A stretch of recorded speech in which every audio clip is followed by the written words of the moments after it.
Hello, and welcome to the next in our series looking at Chocolat, the book by Joanne Harris. Into the sleepy French town arrive a bunch of river gypsies. First, one boat arrives along the river, and then several boats. This has the priest up in arms. He is so angry that he preaches a sermon against the gypsies, telling people how they mustn't interact with the gypsies. Their children mustn't play with the gypsies' children. They mustn't buy goods from the gypsies or give them work. Many of the gypsies would travel through France in the 1950s, finding work on farms, particularly in harvest time and the time when people were sowing for the harvest.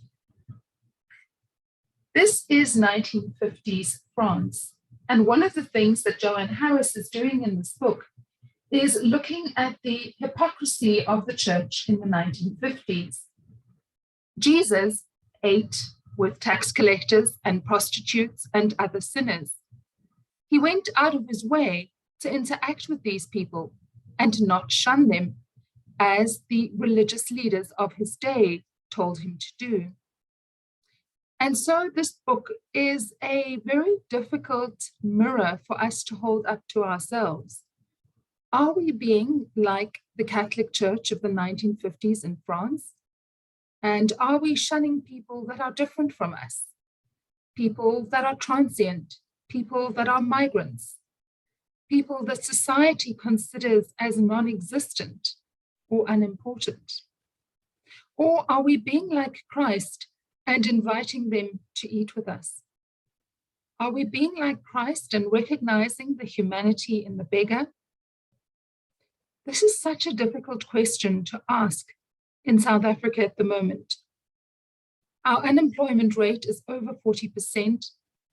And for those of us that are lucky enough to have work, when we drive into work, we see many more people begging on the streets than we ever did before.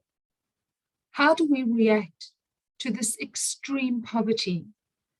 And how do we continue to offer humanity and dignity and a voice to the unseen, the disregarded, and the voiceless? One of the things the church has always been very good at is providing various forms of care for people. And my plea to all of you is to become more involved in these different works of mercy.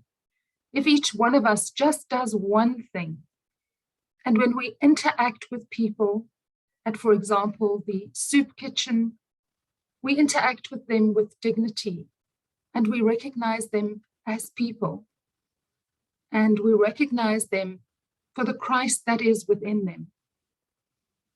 I know this is an extreme challenge, and I know that this is difficult to do. But let's not be like the church that Joanne Harris is describing in her book, but rather be the church that Christ is dreaming into being.